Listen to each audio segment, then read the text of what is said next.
Cinebois to Cinemen episode 96. 96. Hope you're well wherever you are, whatever you're doing. This year, 2025. Next year. This week, a year in review. Yeah. A kind of discussion about some of our favourites from the year. Yeah. Some of our not so favourites. And also maybe a film or two that our opinion has changed on. Definitely. Yeah.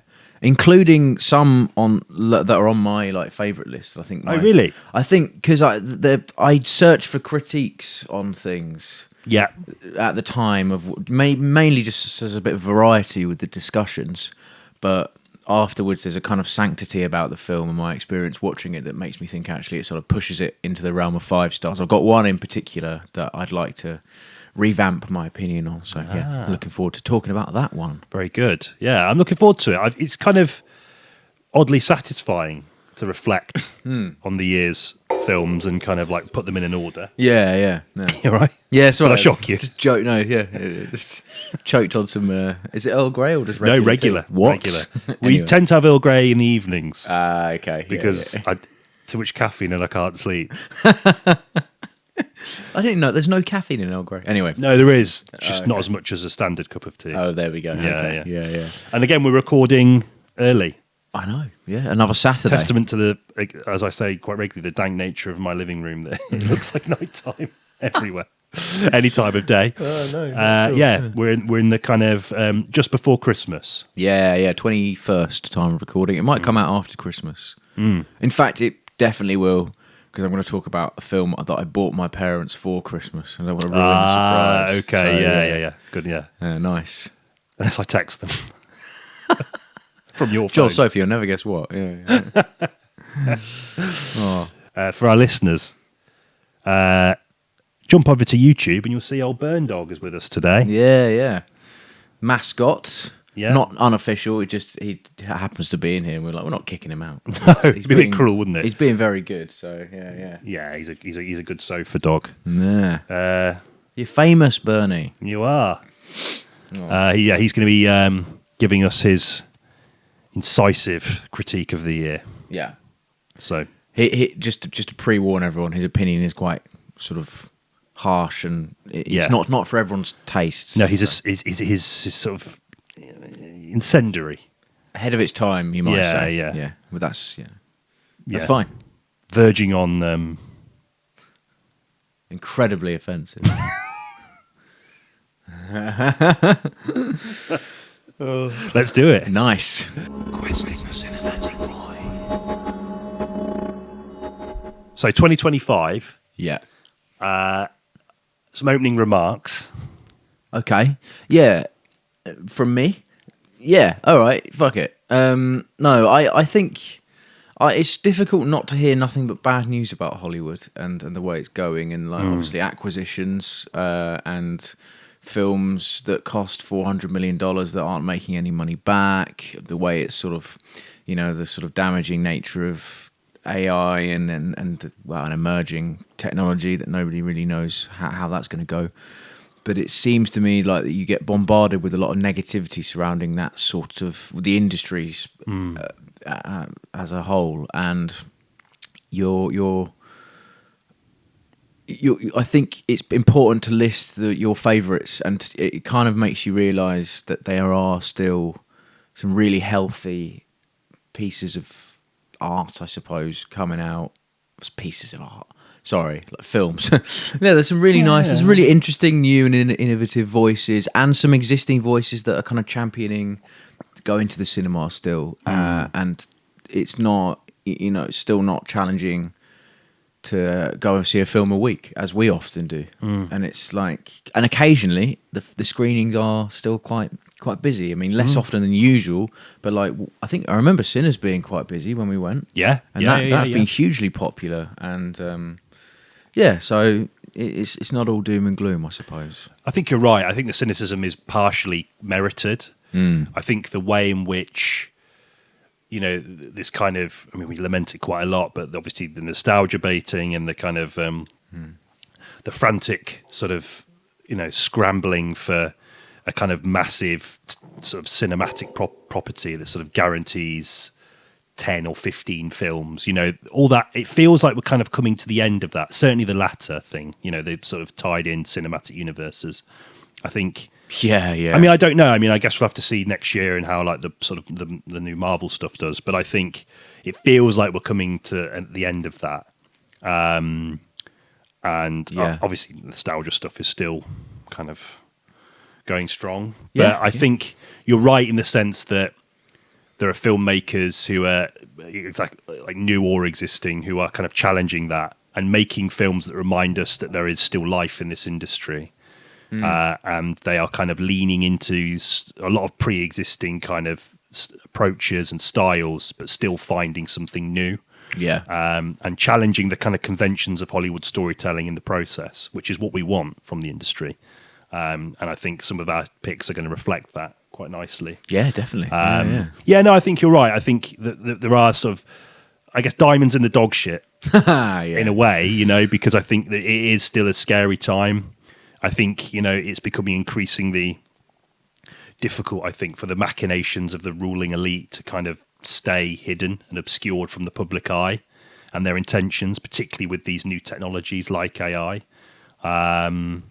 Seems sort of to be less about it being a supplementary technology as it is about replacing human sort of ingenuity, endeavor, and creativity, which is something to be concerned about for sure. Yeah, the one saving grace about it is that everyone's opinion on it and its use of it is still quite bad. So if there's something that comes out which gets found out, then it's usually like the kind of court of public opinion is negative surrounding its use, which I'm happy about, and I think long may that continue, because I think people don't realise quite how much they enjoy stuff created by other humans and the kind of worth of that. Not that I don't think that AI might have its uses, but I think in the context of producing visual images, it's a bit sinister. Yeah, I think its application is sinister, isn't it? And it goes back to what we were saying right at the start, is that, the kind of films that we've picked, and I'm sure a lot of your favourite films, are going to reflect that there is so much life in this medium. And, it's important not to be too cynical, I think, because then it just, I don't know, it kind of, I was thinking this a lot because this week we kind of planned this like right at the start of the week, and I've been thinking about it a lot and reflecting on my own sort of, I have this natural predisposition to be cynical because of just the way things are. And not that means I know any better than anyone else, but I just feel that cynicism quite heavily. And I don't know, I think the celebration of the good stuff is really important. Totally. And also sets us up for next year as well. So, yeah, definitely. Yeah. Right, go on then, Ben. What's your number 5? Number 5 is a film we did not discuss, and I watched very recently. And it reminded me, and actually going against what we were saying about the sort of worth of a cinematic experience, this is the third Knives Out film, Wake Up Dead Man, which really surprised me, even though I knew I was kind of going to be surprised. You know what I mean? Yeah, I've heard a lot of good stuff about this. It's great. I mean, Josh O'Connor's in it. Yeah, he's had a great year. Hasn't he? Really good year, and such an interesting presence with regards to like how he promotes a film. It's difficult. You also have a parasocial relationship with actors when they do this kind of thing, but he seems like such a nice bloke as well. Yeah, he's from Cheltenham. He talks, and you just kind of think, if I could have a discussion with you, like, and it wouldn't be, I don't know. He seems very humble, at least for now. So, I've followed him since God's Own Country as well. Sort of, he's seeing him pop up in various things. He's fantastic in this film, as is all of the cast, really. I mean, the way Rian Johnson casts these films is like, it's an ensemble piece. It's like, you all share a bit of the poster. And everyone's intensely watchable and very fun, and it's funny, it's fun. It's actually like there's some sort of tender moments in it but they don't sort of detract from the sort of overall murder mystery sort of. Murder mysteries it's like an age-old genre almost, or at least. Yeah, I was just going to say that. It's so done. It's been done to death, and so the fact that he surprises you still, I think, is a testament to Rian Johnson as a writer and how good he is at keeping you guessing, despite the fact that literally, I mean, every avenue in this genre has been explored already. I just really, and it looks great as well for a Netflix film. And this was like the day after I was talking about the sort of Netflix house style. Yeah. They don't always employ it, and I think it's evident here because it just looks really nice. It looks, it's still kind of shot for telly kind of thing. It's not like grand as a spectacle, but it's very interestingly filmed. Better than the second one. I think better than the first one as well. It's probably my favourite. Yes, I've only actually seen the first one. Okay, I remember, is it The Onion? What was the other one? Glass Onion, the second one. Yeah, that didn't come out with as much fanfare as this one. No. I seem to remember. It's quite silly, the second one. It's very silly, the Glass Onion. But it's fun. It's still fun. And I think this one kind of... There's a slight return to that sort of the creakiness of a murder mystery that wasn't really... The second one's very slick looking and smooth. And it needs that sort of peppering of unreliability, I think. That really helps it. A lot of stuff in there about faith and the role of a parish church in a community. Right, okay.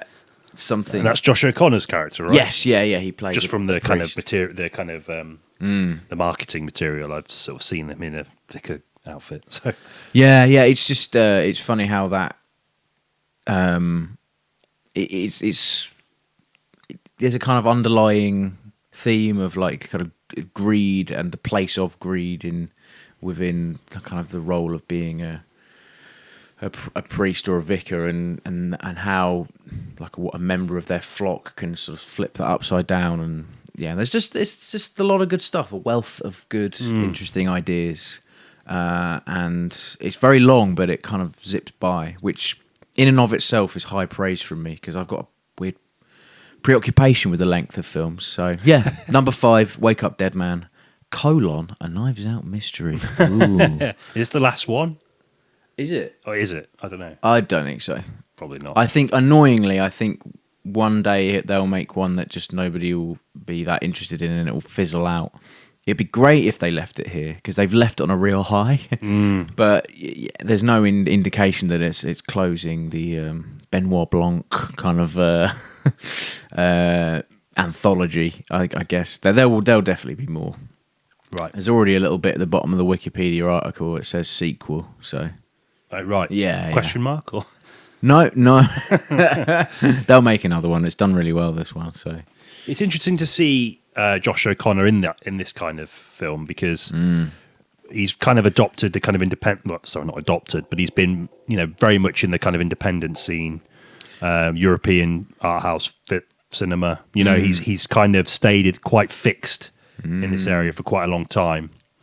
Yeah, and I think. To see him in this kind of, with this kind of sheen of a kind of like more, and I'm not saying this to be very popular. It's very popular. Yeah. Like I'm not saying that to take anything from the film because I really quite enjoyed the first Knives Out film, and I think there's definitely that kind of, that kind of celebration of that style of that genre, that sort of Agatha Christie adjacent sort of murder mystery. There's some, again, it's about that suspension of disbelief, isn't it? But like sort of horror films, as we frequently attribute that saying to, it's you do that and you have a real good time with them. And yeah, I did. I had a great time. I think Johnson, just from my knowledge of the first one, he's very good at, he's been very good at transporting what makes them so enjoyable and so fun, which is the kind of like, trying to unpick it yourself and not being able to, and that's what keeps you there, right? Yeah, oh yeah, completely. You're guessing the whole time. You're never going to guess. As soon as you guess before it sort of ruins it, really. And it does. You don't want to know, do you? No, you don't know, but you can't help but try anyway. Yeah. And it's a testament to his writing that it weaves enough, and it's easier with film because you can feed people information later down the line, wherever you please, effectively. So you can deliberately withhold information to divert people's attention to one person and another, then another. This one does that like every 10 minutes. It gives you another bit of exposition. And another thing is handling of exposition is really interesting in this because it's weaved.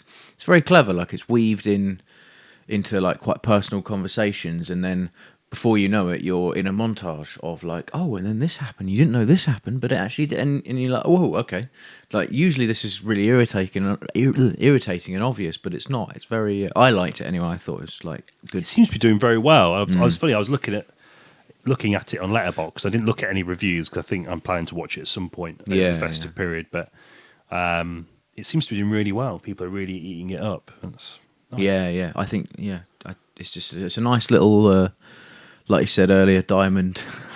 Diamond in the dog Diamond shit. in the dog shit, yeah. Yeah, I mean, it's not, it's not going to win any awards, but it's just like, it's a reminder. It reminded me in a time where largely, you're able to kind of, like, your attention can kind of get diverted when you're at home. It reminded me that it's good content like this can still capture your attention and make you kind of put your phone sort of a bit further away from you, just so you can keep watching. As I've got my phone in my hand. Oh, no. Sorry, Research. So, yeah. There we go. What about you? What's your number one? Go straight to one. Yeah. I'm going to go backwards and you go forwards. Sorry. What's your number 5? Yeah, that's what I should say. No, that's why I had my phone out because I was just teeing up. Teeing up. Yeah, I was actually trying to be able to prepare myself, sign myself up to pronounce the director's surname, and apologies in advance because I don't think I'm even going to try because that seems quite right. Yeah. Okay. Icelandic. Oh, I don't know. I know she's French, but right. Okay. I don't know what. Obviously, I remember reading something. I'm not sure. Obviously, her family heritage might be from. Yeah. It's a really that is very challenging. To say. That just seems difficult. If we say the film, maybe we can invite our audio listeners to look it up. Yeah. So the film is The Ice Tower. Right. Okay. This is a film I knew nothing about going into it really, other than I stumbled across a Little White Lies review that poured heaps of praise on it. Oddly, it's one of those films that's very divisive, so it splits people. People either really like it or they don't, which is something I'm always kind of drawn to. Yeah, definitely. More interesting. And it's basically, without trying to spoil too much about it, it's about a young girl who's in a foster home who's obsessed with this story called The Ice Tower, and she flees her foster home. It's set amongst the kind of the snowy Alps. Oh, nice. Okay. And she ends up, by pure chance, sleeping rough in what is a film studio. And they're making a cinematic adaptation of the book that she loves, The Ice Tower. Oh, cool. And the main star is played by Marion Cotillard, who is the Ice Queen, who's the kind of, I guess, the antagonist of the book. Yeah. And it's this kind of very narratively chilly, very sparse sort of exploration of the kind of the fusion between, art and reality, that kind of classic kind of Mulholland Drive style, way of kind of like blurring the lines between reality and the culture we ingest, and how they kind of, it makes it difficult as a viewer to kind of discern exactly what is real and what isn't. In this case, it's kind of like an exploration of, I guess, the kind of movie star, the movie icon. Right, okay. Cotillard plays this kind of troubled and volatile film star who, I think because of the kind of mystique around film stars, I think the film is set, I can't remember the exact era, which I should really considering it's on my top of the year. But no. I think it's set in the 50s or 60s, and so obviously in that period, I mean, obviously by the kind of late 50s, the kind of classic studio system is dying quite a lot. But still, I think there's a lot of allure around the film star. I think we talked about this a lot in the context of Under the Skin. There's a mythology around them. There's this kind of there's something heightened about them. They're almost above regular people, and was done deliberately, right, by Hollywood and gossip magazines to kind of increase film sales. Yeah, they're like deified. Exactly. That's what I'm. Yeah, so it's kind of a study of that, the kind of the separation between the kind of mystique that the industry kind of knowingly, this foggy mystique that the industry knowingly pumps around these individuals that kind of obscures their imperfections, and actually how the industry itself is kind of built atop of a lot of kind of very sort of quietly savage and sort of horrible behavior and all that kind of stuff, and how that impacts the people that are, you know, given that kind of sheen. You know? Right. Okay. Yeah. And it's quite shocking actually in the way it kind of deconstructs it, and the way her kind of imperfections and her demons and her reveal themselves. Okay. Yeah. But it was I just was really taken by it, and I know that a lot of people are, I think, found the kind of the sparse nature of the narrative a little bit too, well, in its very nature. There's just not a lot that really happens. So you have to settle into its rhythm. I think so, yeah. Slow, but I'm a big, I'm just such a sucker for those kind of films. So like, am I, yeah. It was. I also think it was a right time kind of thing. I literally just saw the Little White Lies review, saw it was on at the Watershed, and went. Oh, you know cool, what I mean? man. It was like a snap decision. I think I had like nothing on a Saturday morning, so I just went. And I love it. Yeah. yeah, I don't know. I was just really taken by it, and cinematically, it's really sort of beautifully shot. Obviously, the landscapes, you know, it's pretty hard not to shoot them beautifully, but they kind of fuse really well with that kind of distortion between reality and the kind of and the filmmaking experience, and like it kind of reminded me of things like Mulholland Drive and Sunset Boulevard, you know, that kind of you know, the study of the film star. Okay. And the kind of horror, the quiet horror that's hidden and obscured by, I guess, the way we as an audience, which is in part, as I said before, been conditioned by the industry itself. But, you know, there's almost this kind of sense that it's this kind of untouchable, almost kind of like, you know, it's like a sort of heaven almost. Yeah, you know? yeah. I just thought it was a really interesting foray into that. And really, it kind of just really snuck up, and I thought it was well worth being in my top 5. Cool. Oh, good. Yeah. I'm sure they'll be thrilled, all attached. Marion Cotillo is going to email us and be like, thanks so much. Yeah, thank you. Yeah. I love those sort of films, those unexpected trips. Sometimes they really don't pay off, and sometimes there's a reason why your initial instinct might be to stay at home.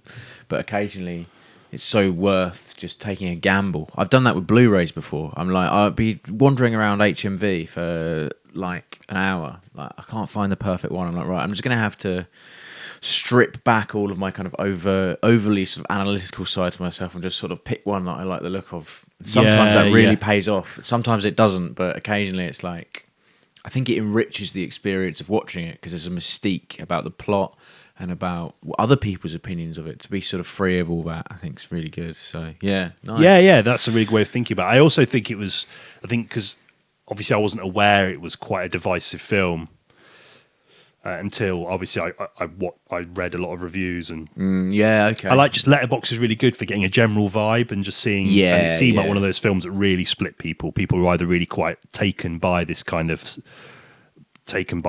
pacing and it's very tactile. It's a very close film. Like there's kind of wides in the exteriors, but in the interiors it's like it's either darkness or you know, through cupboards or you know, wardrobes, and it's just it's there's something really fantastical about that, you know.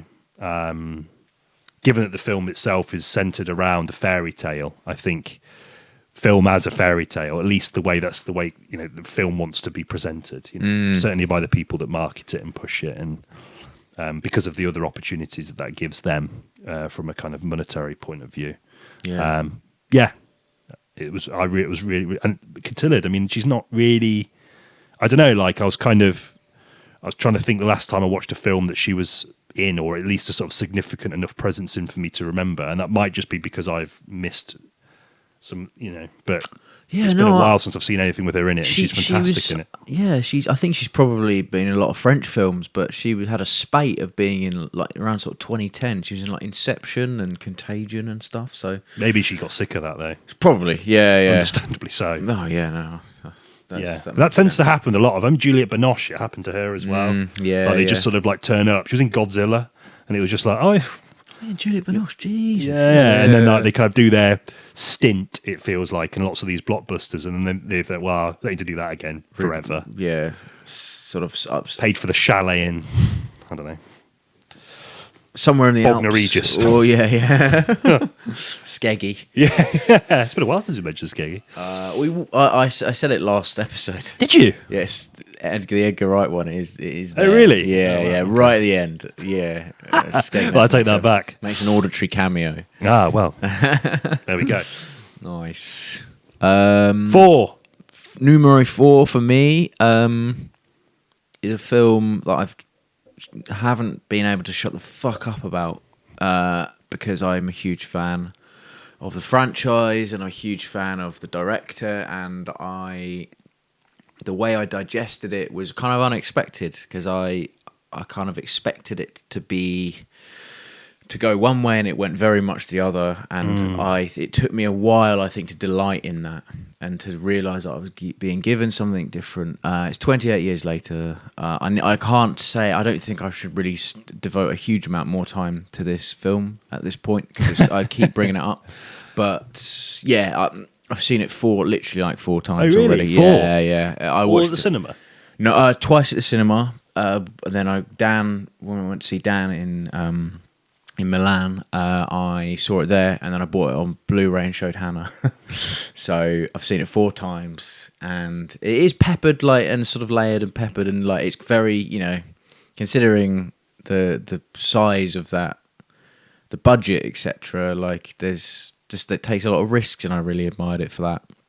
And the soundtrack, like we established last episode, I'm quite a keen runner, I think, at this point. Hello,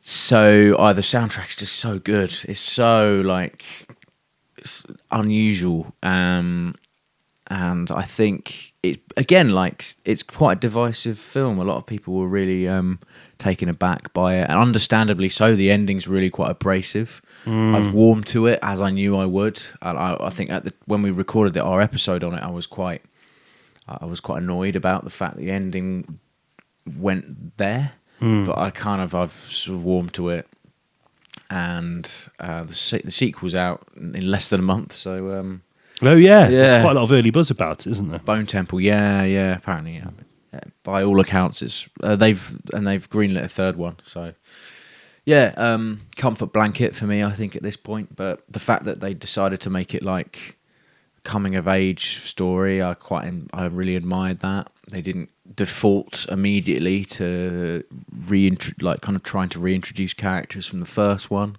although I know eventually they're probably going to be doing that. You know my thoughts about it. It's like a kind of medieval Yeah, that's the stuff I really liked about it. I really liked it, and my dislike of the ending has softened as well, weirdly. Yeah. I don't know if that's just because I've only seen it the once and I've yet to see it again. I'd like to, actually. I really liked it. I thought it was a good way to continue it. I think because there's always a temptation, isn't there, to just revert. Yeah, and fall back on the things that worked well about the first one. That's an established way. Just a dangerous thing to do. Equally dangerous is to take it somewhere really new. And I think, I think what the strength of it was what it did well in the sense of what the original did really well. It had its thematic eye fixed quite central on Englishness. And what that means, and I particularly liked all the sort of revisionist stuff because that, as we said in our episode, I think is very timely given the kind of political climate of today. And, obviously a lot of very overt nods to the kind of post-Brexit malaise and all that kind of stuff. And, how this kind of, by reaching into the past, we're going to kind of resurrect this kind of lost Englishness. Yeah. And how that in itself can kind of inform a kind of, I don't know, something vaguely apocalyptic, which again is obviously very, I don't know, it's sort of befitting. Yeah, no, totally. Yeah. It's concerned more with the past than it is the future, which is odd because it's set in the future and it's kind of, the very this title suggests something about progress, right? 28 years later literally is a kind of forward propulsive, the phrase anyway, but actually the film is about people that have forgotten what, because they don't, their circumstances mean that it's impossible to look forward. The only way is to look back. And I thought it was really smart that their technological references were from like the 2002. 2002. Yeah. Which is obviously an era that I can remember vaguely, quite well. Yeah. And it's just I thought that was really smart keeping it in that. I thought it was a lot of really interesting, quite smart decisions. I thought it didn't, for me, always land in every one of its decisions, but I admired the fact that it tried to be big and bold. Yeah. And I think that's something to be celebrated. And totally understand. Obviously, I know you're a huge fan, and by your own admission, that's something that it was never not going to be in the top 5, I think. Oh, Christ. But I was doing not, it. And not to undermine, but I yeah. think what I was trying to say, it sounds a bit backhanded now, but what I was trying to say is that I think it's not, I don't think you're only doing it because you love it. I think it's actually merited, and I think it's a great, really great film. I'm quite glad it divided people weirdly. 'Cause it's more interesting, like what you were 100%. saying. Like it just is more interesting than everyone sort of fawning over it, and like it just means, it's. I get it. It's not for everyone. It's not like, some people are just going to take one look at the fact that they're naked and be like, this is fucking stupid. I didn't think that. I thought that was a really cool idea. The idea, I think that's the thing. I think the original set up an ideal. I think that's really hard to shake that. And I think that's partially why the ending rubbed me up so much the wrong way. My ideal of what the Danny Boyle's version of a zombie apocalypse is does not correspond to that kind of overly stylized action sequence. To me, it's all about frantic camera work and stamping on people on heads. And do you know what I mean? Like, even though you could argue that the archery stuff was quite stylized. But it's. I think it's reasonable to assume that there's fuck all else going on. They're going to get quite good at archery, aren't they? Yeah, and again, it ties into the broader themes about English revisionism and the Battle of longbow. Agincourt. Kind of stuff. No, I really liked it, and I'm quite intrigued by, because it's not Danny Boyle, is it? Nia Da Costa, yeah. But apparently, it's early reactions have been very positive. So, and I'm obviously buzzing for it. With a bit of trepidation as well, because I'm such a loyalist to hand it over again to another filmmaker who is less tried and less tested. Not to say that she hasn't done good work. The Candyman remake I actually quite enjoyed. I've not seen that. No. It's good. Yeah, I watched it quite recently. So yeah, I'm intrigued. Yeah, absolutely. And I think it's good that he's stepping away and handing over the reins to a woman, because it's like. He admitted that himself. It's a bit of a sausage fest. He right? did. Yeah, he was. He didn't say that directly, but I think he said, I think it's good. I think it's good to take a step back. He's doing another film with Jack O'Connell anyway. Oh, is he? Yeah. He's also directing the third one, right? Yeah. Was that the original deal? Yeah. He's going to come back for the third one. So he can't keep himself away for too long. No. Nice. My number 4, I think, is also on your list. Go on. So I guess we can sort of just tie it into that. Let's discuss it as a Sinners. whole. Yes, that is on my list. That's number 1 on my list. Is it number 1? It's number 1. Sorry, I've just ruined. I've just ruined. We should have maybe discussed this a bit more. Don't worry. No. It's. I think the reason it's number 1 is actually because my opinion on it slightly changed as well. So let's talk about it now. I think it's all right to jump ahead a little bit. Yeah. It goes back to what we were saying about there being filmmakers who can challenge the studio system and what they think is right and what is best for them and for the industry more broadly. Yeah. Obviously, Coogler had a pretty strong resume in the fact that he'd obviously worked within the confines of the sort of superhero genre, and despite it still very much being a superhero film, managed to make something that kind of resonated with people on a much deeper level than any other Marvel film ever has. In terms of its cultural impact. So I think he had a pretty, he's not like some kind of new filmmaker that's just coming off and sort of, fighting. He's been around. I think he's worked with these kind of big studio heads for a long time. And Creed as well. Creed, exactly, right? Yeah, I think Creed is fantastic. No, I think the reason I thought Sinners had to go in, and I guess maybe what might be the reason why you've got it in there in yours as well, is because it's representative of what we're talking about before, about the fact there is still very much life in this industry, and it needs filmmakers like Ryan Coogler to be present and challenging the kind of established order, not just in the way that they kind of market films, but the way in which they conceive films, and the way in which they, I guess, laud a significant amount of control about how films are made and how that impacts their marketability and their kind of the potential for tie-ins and merchandising. Something that has very much, I think, dogged Hollywood for a really long time. I know it's always been a part of it. I'm not saying this is a recent phenomena, but I do think that Coogler, obviously, he's someone that was worked in the studio system for a very long time. He's made arguably the most kind of culturally important superhero film ever, arguably. Yeah. And also he made Creed, which is just a fantastic reinvention of the Rocky formula. I think even though he works within these confines, and yes, you can say that there are definitely still kind of beholden to those kind of narratives to an extent, he finds life in them. He finds like a thematic resonance that I think a lot of filmmakers really struggle to do, and they treat it in a much more straight-laced fashion. Yeah. And I think Sinners is the sort of continued evolution of that. And also kind of like, kind of making a film that's about that, about the commodification of culture, and more specifically black culture. And how that's representative of this kind of the world that we live in, the world that we inhabit, and how the kind of the message within the sort of cultural output has been diluted to sell for mass market broad appeal.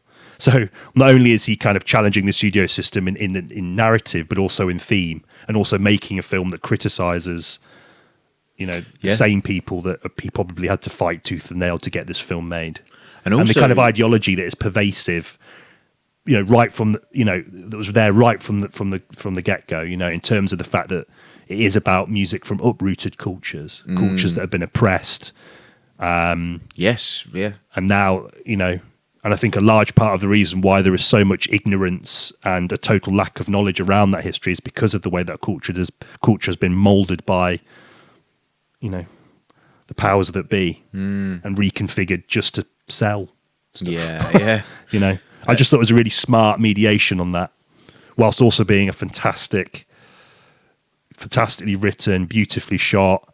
It stands up. Like even without the vampire stuff, it stands up. It's really consistently engaging, and it just shows. Like I was thinking about this weirdly in the shower, as I often do. I don't know why. In the shower, there's something about the nature of being in a shower that contemplative. Yeah, there's no technology would get wet if you were using it. That's why we don't podcast in the shower. Yeah. Despite the demands of our audience, we tried. Yeah, we tried. I was thinking that it reminds me. I mean, obviously, I wasn't around during the time, but the kind of 70s, 80s blockbusters, which was massive in spectacle, but they had something to them, a heart, And I think that's something that we're kind of lost a little bit. And I know a lot of people would argue against that because I think a lot of people have really heavily invested in these shared cinematic universes. But I personally feel that a lot of the heart has been gouged out in blockbusters, and I think it was, I think Sinners is a reminder that that these films can still be made, and they don't have to sacrifice that kind of thematic wallop or the kind of, I guess, as you said, that kind of silence. There's, it builds up for a really long time, and it trusts the audience to be interested. I know, yeah. Which is again really rare. Perhaps a bigger problem in Hollywood is that the studios are just terrified, particularly when it comes to bigger movies, of audiences either being confused or bored. Yep. It's only getting worse, Yeah. Sorry, I've been talking for ages, but no, not at all. I think it's I think it could be the most important film of the year. Yes, just for the reasons, and in the proof's in the pudding with regards to how successful it's been as well. The appetite is there, right? The appetite is certainly there. I always said last week, but Chris Nolan screened it for a bunch of execs apparently, just as a sort of reminder to them of just this is sort of made for the big screen, large, wide format, and look at the themes here, and look at how successful it is, and look how many people not only saw it but saw it more than once. Ryan Coogler also had a really interesting deal with this, where Yes, like the with rights, Warner Brothers. Yeah. Oh Christ. Yeah. Hopefully that will stick. I'm sure it will. It's in writing, but the rights will revert back to him a lot earlier than usual, or Is something it like 50 that. years? Yeah. 50 It's, years. it's like I think it's the ownership of the property. Not only, so his rights to make a sequel will be back to him, which means he can kind of shop it around a lot earlier than that. But the actual property in the film is his a lot. Is going to be his again, and the studio will relinquish all control over it. Which again, like power to him. I can't believe that I guess maybe they just thought at the time, oh yeah, whatever. This is kind of like this is your thing. Like I'm sure this will do all right, but yeah, you can have it back in 50 years, and actually, like, might have been quite a lucrative. Well, given the themes of the film, it's an especially interesting decision, isn't it? Yeah. Oh yeah. And I remember watching, there's a few interviews with him, and they're almost sort of quizzing him on it from the point of view of like, why are you doing this? Oh, Like, right, yeah. As if like Warner Brothers are being mugged off, we should feel sorry for them. Do you know what I mean? It's like, fuck off. Like, Come on. I thought it was a really interesting thing to do, and power to him. Yeah. And the thing that I remember criticizing a bit for it was the like, once the vampire stuff does start happening, I remember saying in the previous one that it sort of dipped in quality a bit. I've sort of changed my mind about that. I actually don't think it did at all. Yeah.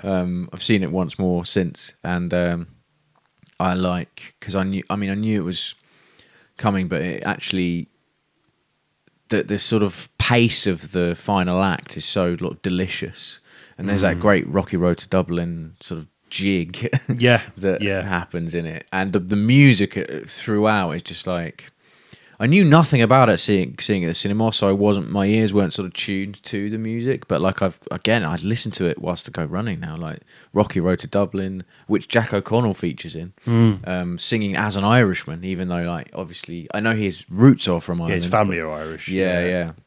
And Wild Mountain Time as well, like obviously the scene that sort of swings around the ceiling, going around all of the various incarnations of, like, musically how the music's going to develop over the years is just so delicious. Yeah, it's a real 5-starer for me now, Sinners. Hence the reason it's number 1.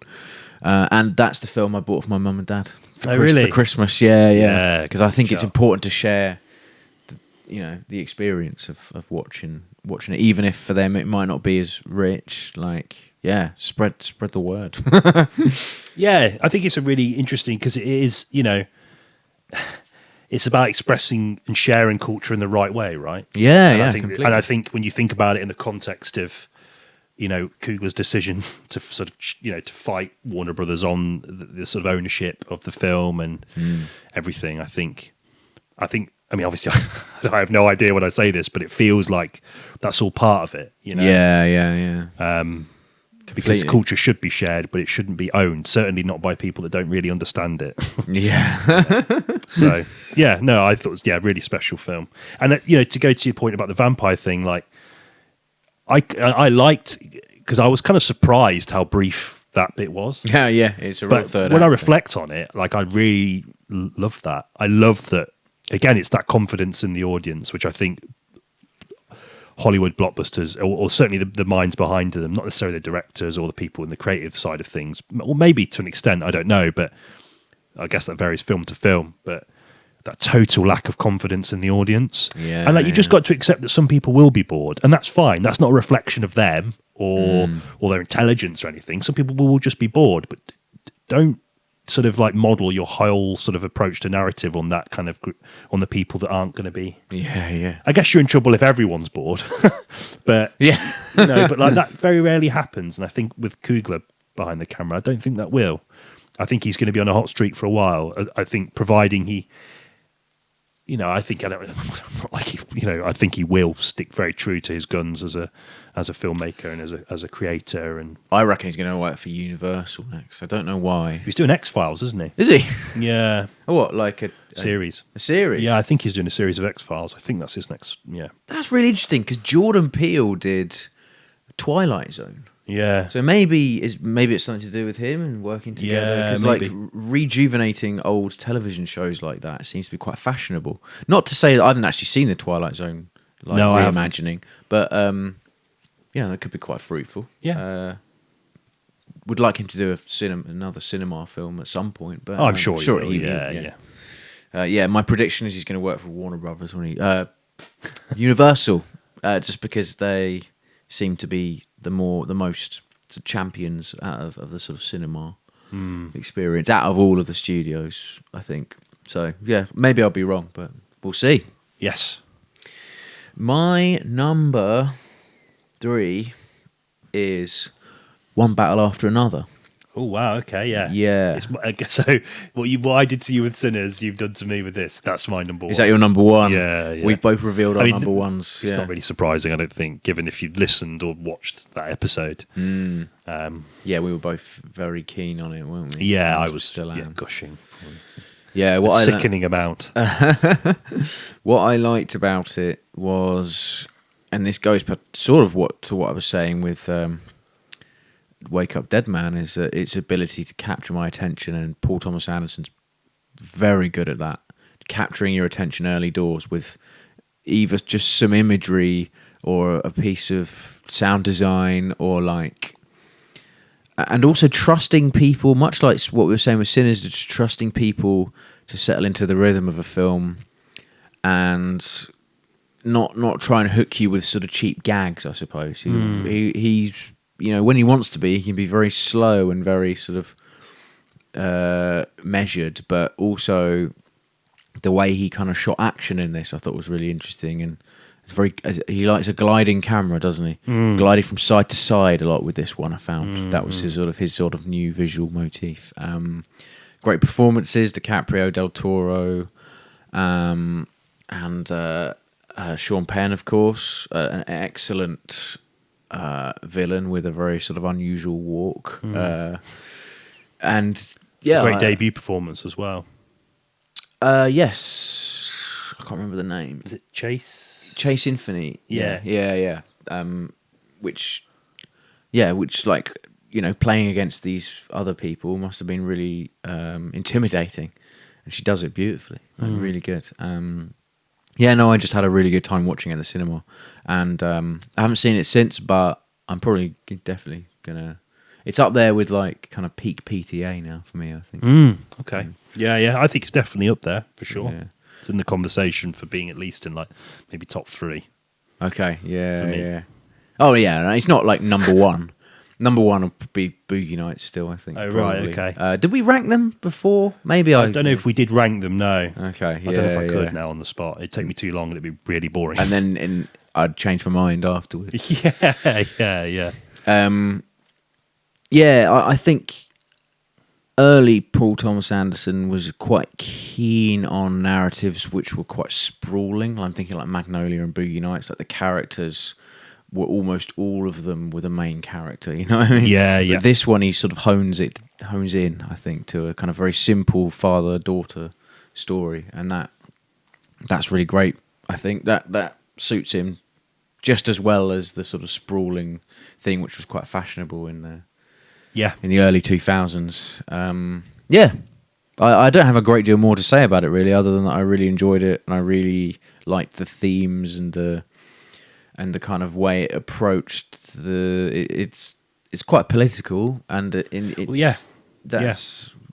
Probably, I think his most politically charged film. Yeah, definitely. He's ever made. Yeah. I think obviously a lot of his films skirt with it, but I think we sort of said this before. A lot of it feels more background, whereas here it's front and center. Yeah. And I think it's interesting to see him change his relationship with the kind of with the events that surround the narratives of his films. The order seems to have changed slightly, but not in a way that is at all detrimental to either the message or the plot of the film. Yeah. I think this is like, I know weirdly it's my favourite for obvious reasons. Obviously it's well documented my love for PTA, and but I think in terms of the most important films of the year, I think this is just behind Sinners in the sense that it has that kind of thematic wallop, that resonance, but it doesn't. It doesn't surrender anything, and certainly Paul Thomas Anderson himself isn't surrendering his style.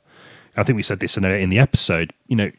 just thinking about the fact that, you know, it's a much more muscular sort of beast cinematically, and yet he doesn't surrender his kind of style as a filmmaker. He kind of, it's just endlessly inventive in that sense that he can fuse his style with this kind of, you know, a genre that is typically not as interested in kind of silence or kind of, you know, it's very much about the kind of a narrative that's moving, propulsive, you know, energy and violence is often the energy. So yeah, no, I completely agree. I mean, obviously it's my number one, but yeah, I think it was always going to be on the list. Its representation of this kind of like extreme right wing is quite. I thought it was quite amusing the way that they took that. Obviously, they're like ridiculously evil, just like evil, but in terms of like the way they think and their kind of absolutism, and is sort of quite shocking. But the way they're represented is quite funny, and I mean that they kind of get reduced down to being quite pathetic men, like you know the whole scene in that bunker. Christmas, they're like called. I can't remember what they're called, like the Christmas. About that.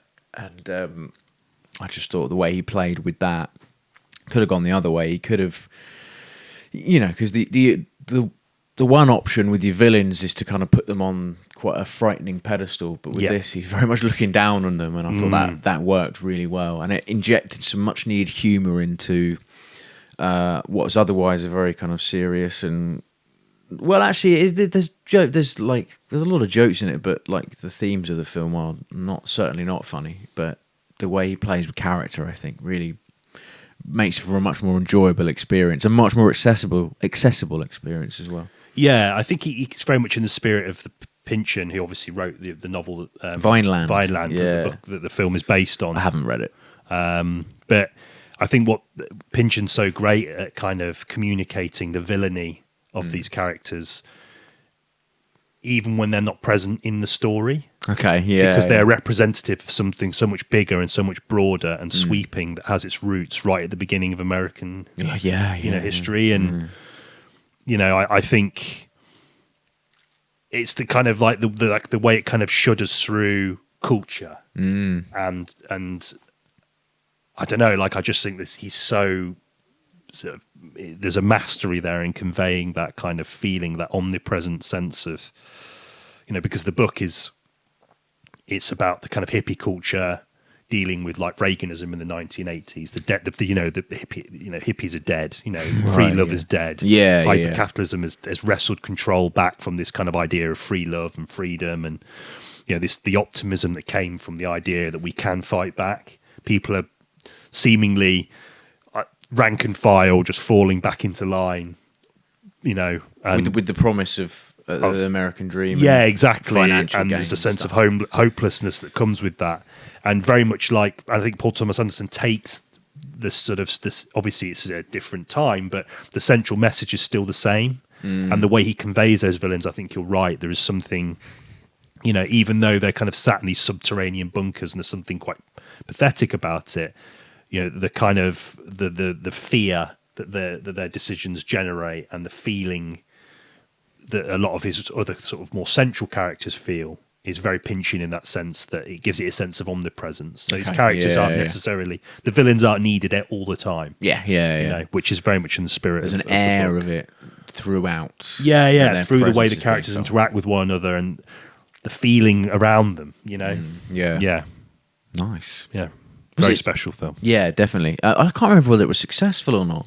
I know it was quite expensive, but it was his most expensive film, wasn't by it? far, 140 million or something. Yeah, that's massive for him. Yeah, and I hope that it made its money back. Just because it deserves it, really. It was one of those films that kind of a lot of people who I wouldn't say were necessarily that into film said they loved it. Yes, it was one of those films. Yeah. So you get people from all walks of life going to see it and coming away and being blown away by it. Yeah, that's right. Did it make its money back? I think its budget was like 130 and it made like 200. So it's I don't know if the expectation was that it would ever generate revenue from the cinema anyway.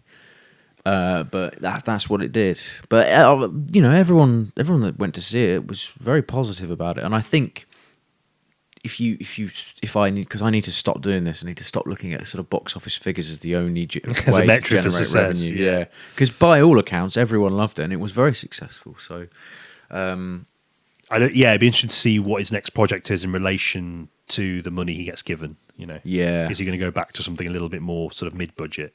I think so. I think it'll be in the 50s again, kind of thing. Which is interesting in itself because, with the advent of streaming, the mid-budget is sort of, it's kind of coming back actually after a long hiatus, but because of that lack of, because the physical release was the digital, obviously DVD and later Blu-ray, that was your kind of second wave, wasn't it? And that's how a lot of mid-budget films actually made their money back. It was never really, they very rarely made money back on the cinema release. So. No, yeah. There might be like a streaming deal that took its place, but it's nowhere near as lucrative, is it? No, and you're getting a fixed sum of money as opposed to it's reliant on a single deal, not like a continued and ongoing. Because because that saves a lot of films and it brings a lot of films back into the conversation.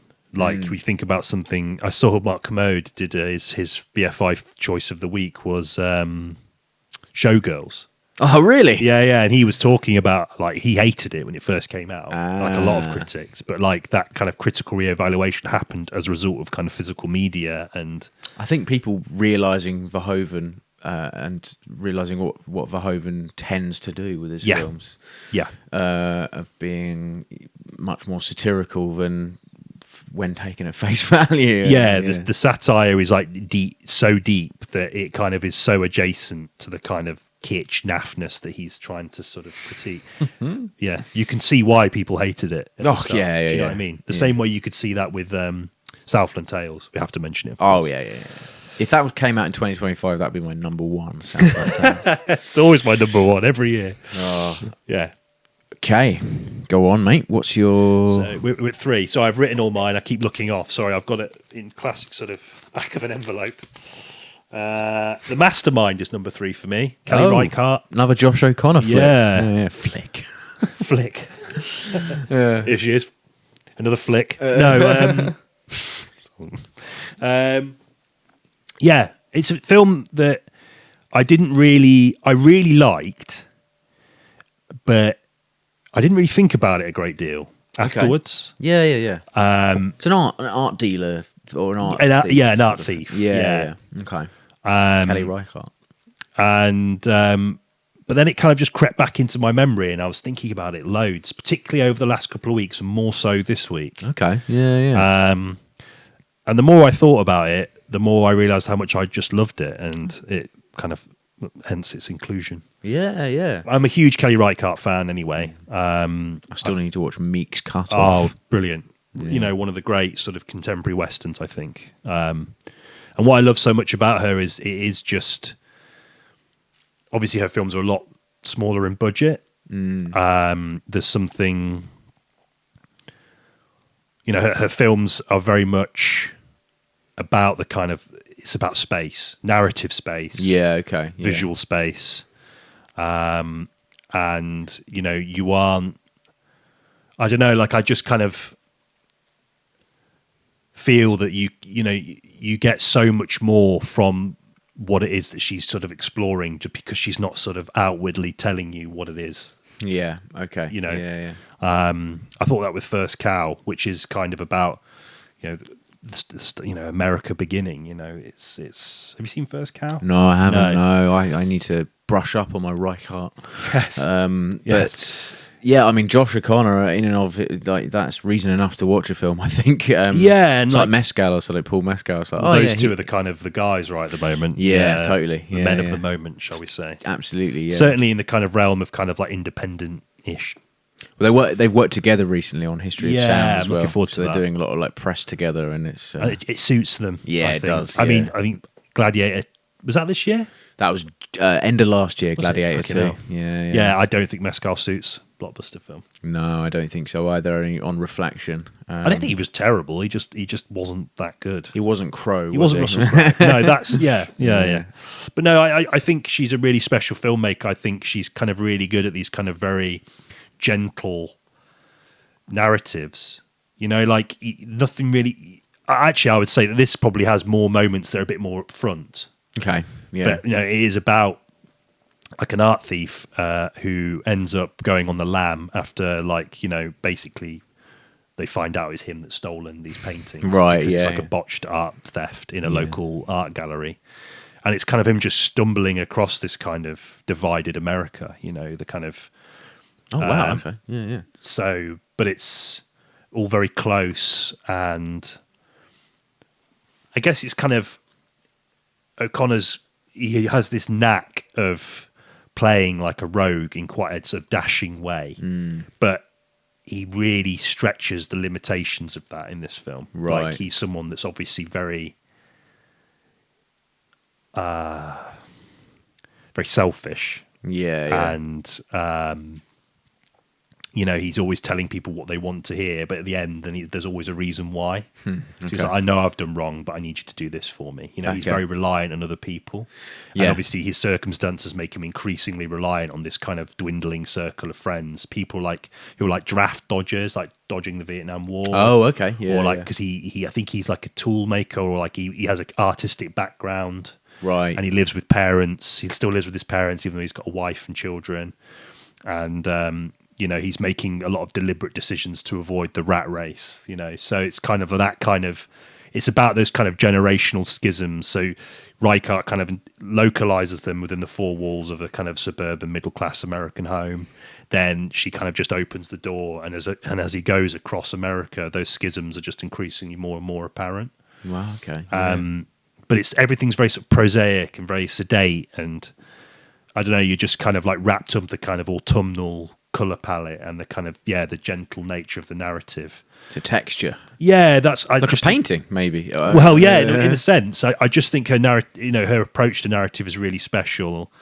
You know, she's again, I mean, you know, she's an independent filmmaker, so she's not necessarily under the same demands that someone like Coogler is, for example, probably was with you know, with Sinners. But I think she's very much a champion of that kind of style of filmmaking, that and an approach to narrative that I don't know, like, it kind of makes this exploration of the American mythology so much more enriching and interesting.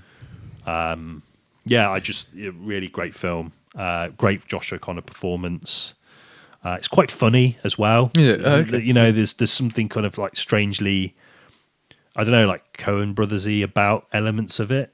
Because it is like an art thing gone wrong, and Yeah, right. he ends Okay. up kind of rubbing shoulders. Journey with across some- America. Yeah, there's like a scene where like he spends ages hiding the patents in like a pig shed in a farm, and it goes on for ages. okay. Yeah. It's, you know, it's quite comical, Yeah. Yeah. and I think that's why it's sort of kind of different to a lot of other films in the sense that she's kind of trusting. She's not kind of like in.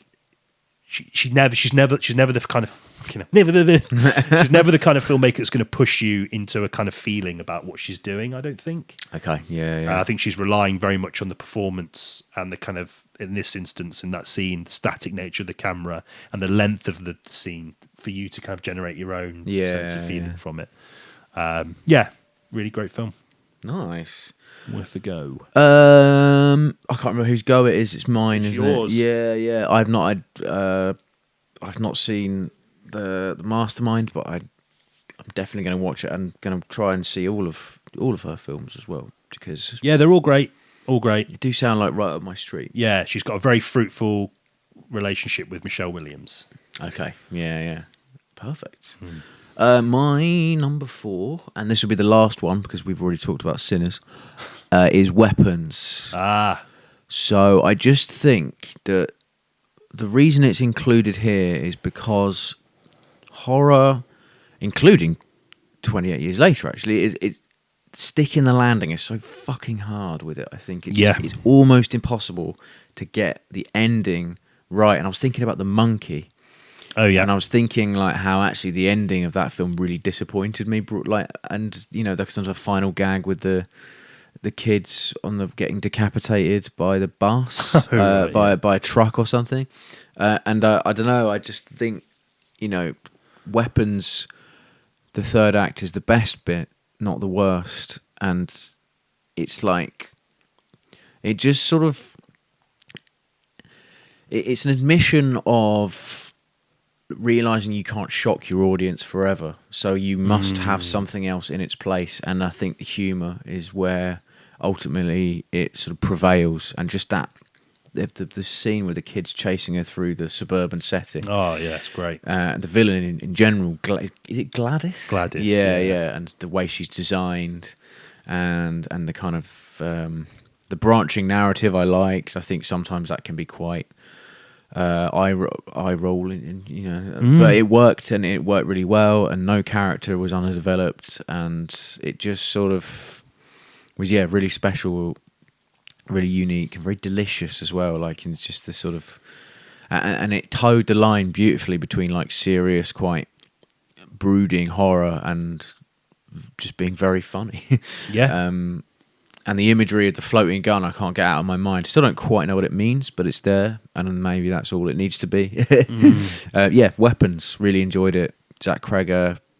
He's on a roll. He is, I liked Barbarian a lot as well. That's on Netflix at the moment, actually. I thought, horror continues to be unique in places, and that's perfect. So.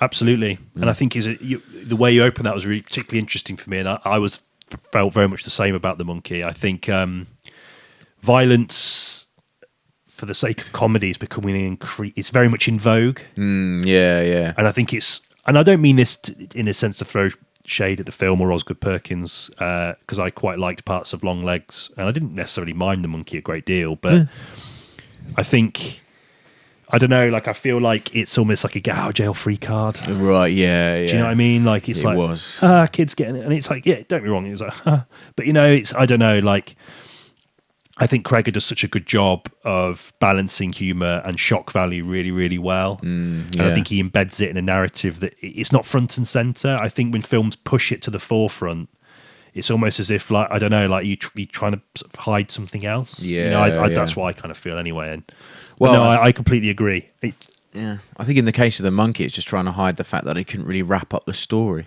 And I guess Monkey's different, right? It is supposed to be that kind of funny horror film. It's like a horror comedy, isn't it? So maybe we're being a bit harsh on it on that regard. Maybe its intention isn't to be anything other than that, and that that's not a bad thing at all. But I just think it's in vogue, that kind of Deadpool style thing, I guess, as well. Like, I think exactly. Deadpool may have been the reason why we've got lots of films like this, where it's like, humor and violence, humor or violence as part of the humor. I don't know, like, it's not as, I don't know, it's not as, it just doesn't work as much as people think it does, I don't think. Personally, although I don't know, I think Deadpool films did quite well, didn't they? So, but I really liked it. I think Cregger's, I think we said this in our episode about weapons, but I think he treats the mythology of horror brilliantly. I think Barbarian is his kind of like early horror, sort of late 1960s, early 70s kind of America's backyard, sun-scarred horror. This is his kind of 80s suburban horror. His like the kind of like Wes Craven himself, who started out making those kind of grotty, lo-fi horrors, and then obviously made much more kind of astute, technically astute. I mean, and equally narratively as well. Absolutely, and iconic films in his own right. And I think Cregger, he's leaning into those areas of horror, but almost in a way that's kind of, he's not giving in to the nostalgia of it. He's kind of sticking to his own principles. And there's something vaguely PTA about him, I thought, particularly with weapons in the kind of sprawling narrative. Yeah. And even in Barbarian, where with the segue to the kind of killer. Yeah, in the past. Like, he's not afraid to make just those kind of decisions, and it'd be interesting to see if he always sticks a landing with them. But irrespective of what you might think about it, I think it's a really bold move, and it works. Yeah, it really does. Just an exercise in generating tension as well. Like, with every scene set, especially in the earlier parts of the story, set in the house with the newspapers covering all the and the parents just sat on the sofa. Like, what a simple image, but what a terrifying one. Really gets under the skin of what the kind of the quiet horror in American suburbia is. Yes, something that Craven did beautifully, and I just think he's really one to watch, and I think if he keeps on this run, he's going to be in the conversation as one of the great contemporary filmmakers. I hope so. Yeah. Watch this space. Looking to He's doing Resident Evil next. Oh yeah. Okay. I just remembered that. But even by his own admission, he said that he's just having fun.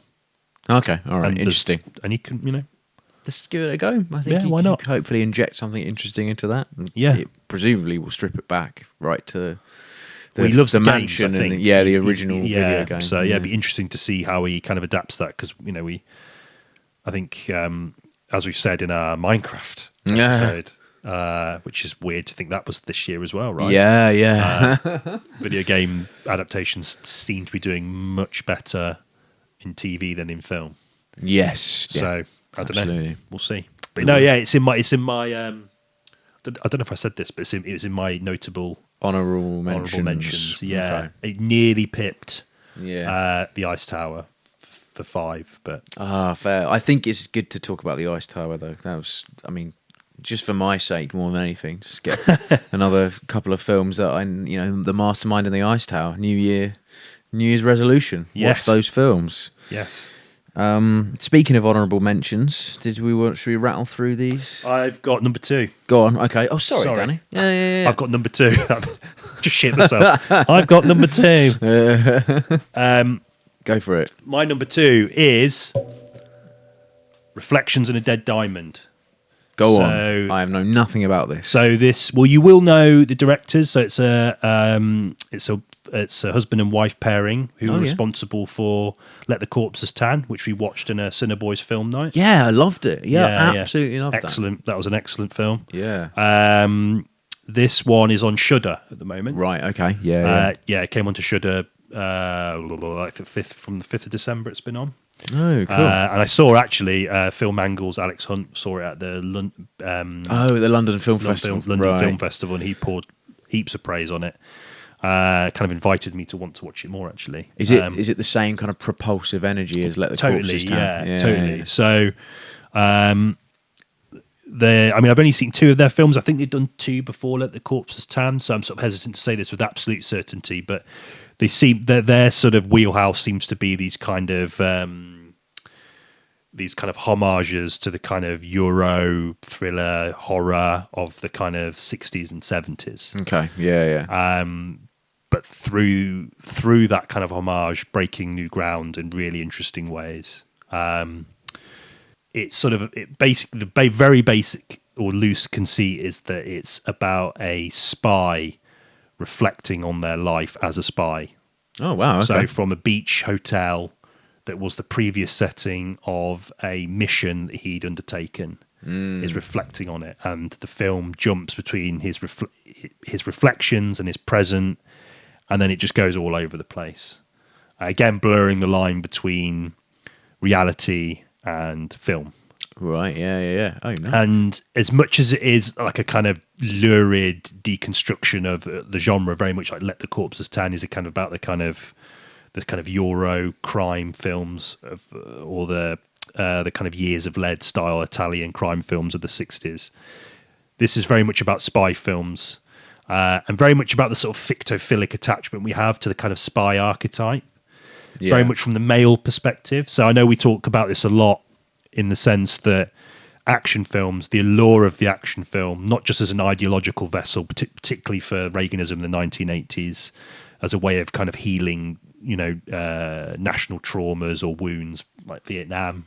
Obviously Cannon Films invested a lot of time and money into doing that with the kind of Chuck Norris style, like missing in action films, which are basically films that are there to kind of cauterize the sort of wounds of Vietnam. Yeah. We won, and the action star alongside that is also, it's something that a predominantly male audience can live vicariously through. It's a way of these kind of power fantasies that will never escape the confines of the mind enacted on the screen. Okay. This film is very much about that and the spy film. Right. And it feels like not only is it about the kind of European films, but also kind of spy films, James Bond. Yeah, Particularly yeah. Sean Connery era James Bond, I feel like is a real touchstone here. Because those films are kind of, for my money, in terms of the Bond films, they're the most thematically violent films. Okay. There's a violence, I think Sean Connery himself, there's just something about that in him as a performer.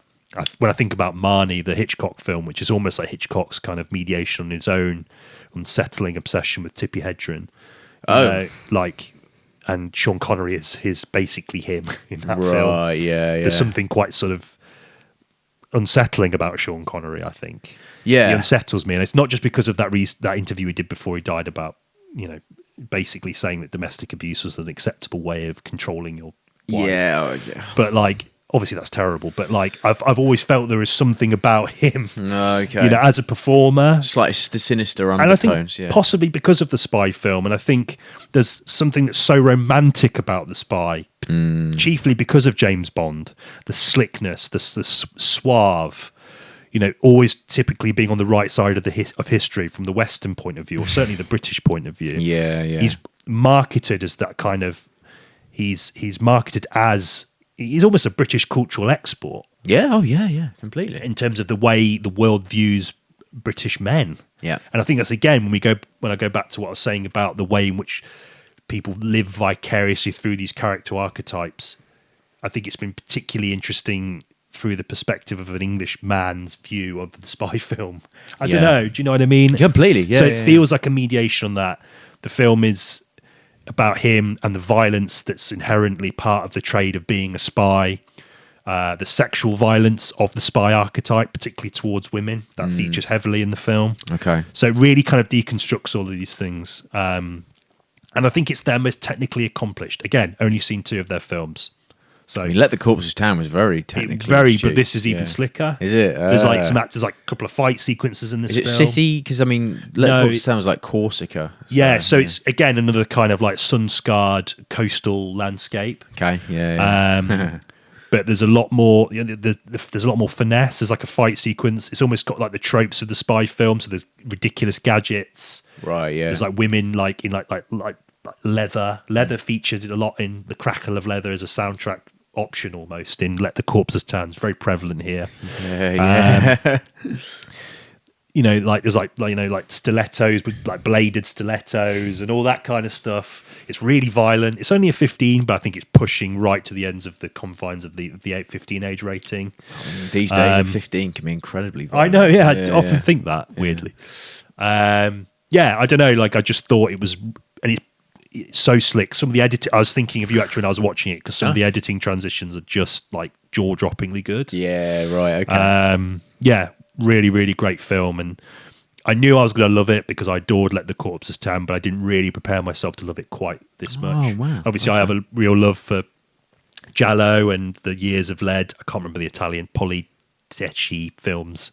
The Years of Lead kind of crime films. I love a Euro crime film. I particularly love Italian cinema of that time, French cinema of that time. The kind of Alain Delon sort of crime films, like Jean-Pierre Melville, like Le Cercle Rouge and Le Samurai. It's just all there, Nice. but so we often kind of lament homage sometimes as a vessel again for nostalgia. But here it's so beautifully done, and it's made with such reverence. And again, but the contemporary element is that kind of deconstruction of the genre, not just of the character and the archetype, but what that actually means and why it is they're popular, and what that means for, and almost probes questions at you as an audience member, like why is it you enjoy a character because he's suave, but he's also, a sadistic killer. Yeah. James Bond is a sadistic killer.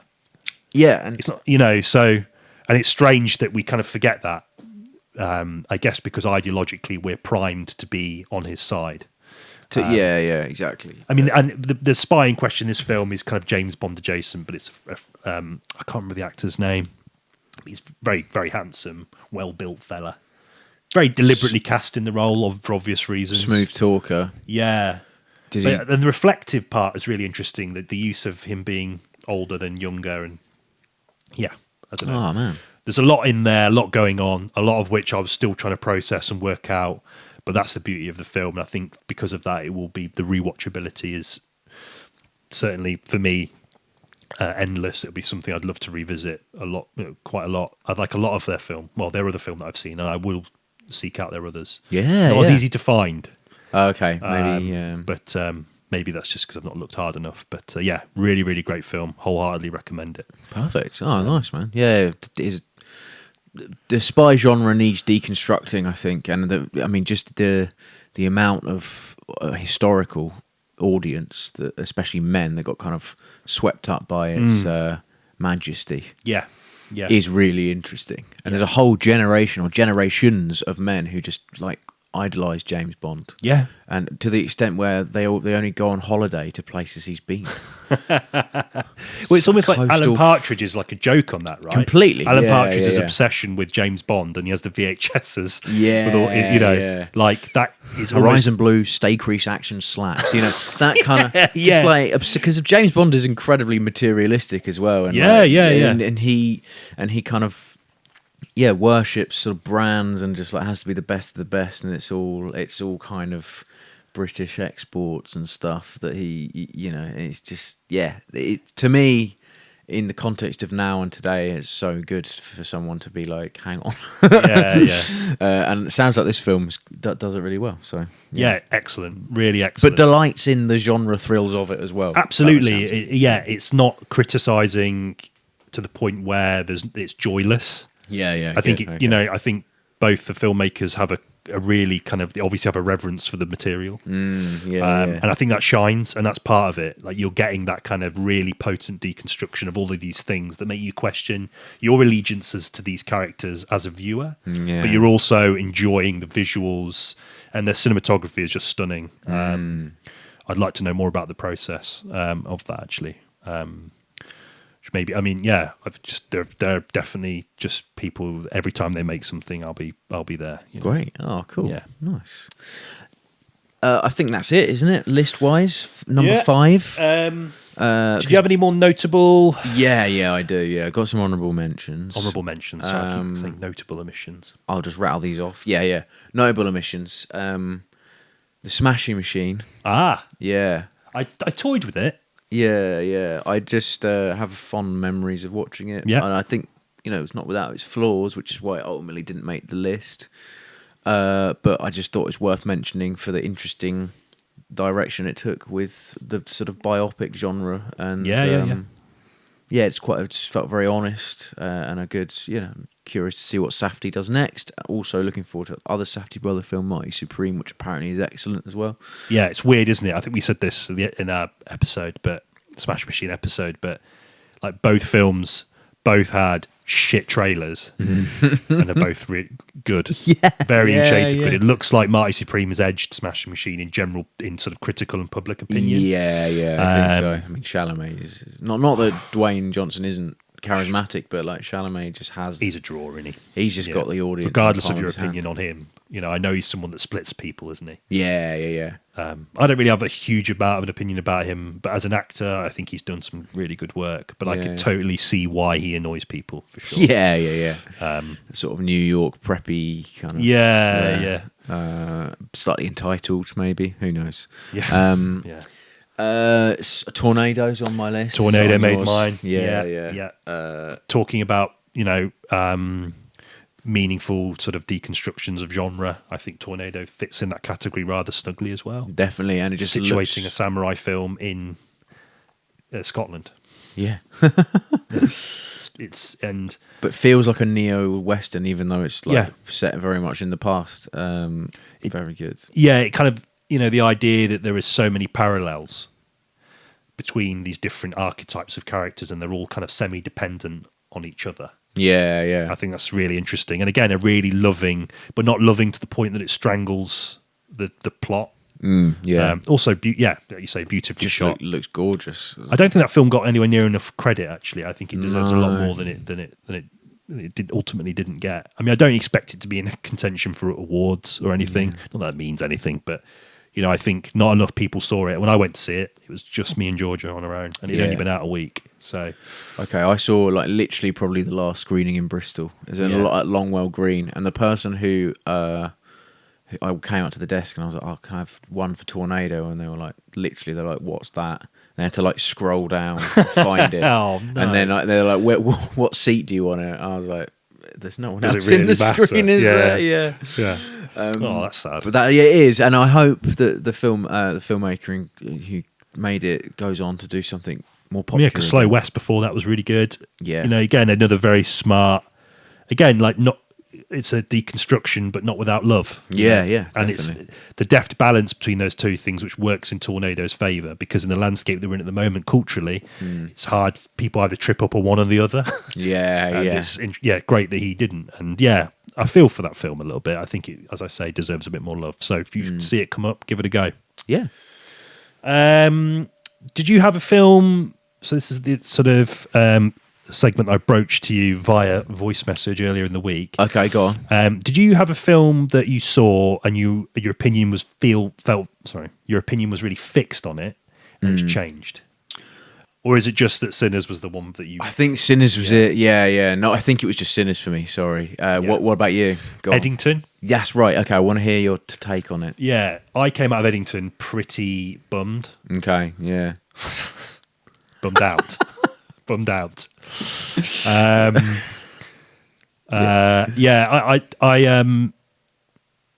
felt that it was very much like Beau is Afraid in the sense that it was reaching so high and trying to gather up so much. Yeah, okay. And it kind of, and I think it didn't help that One Battle After Another came out and did what Eddington tried to do better. Yeah, sure. But I've been thinking about it a lot.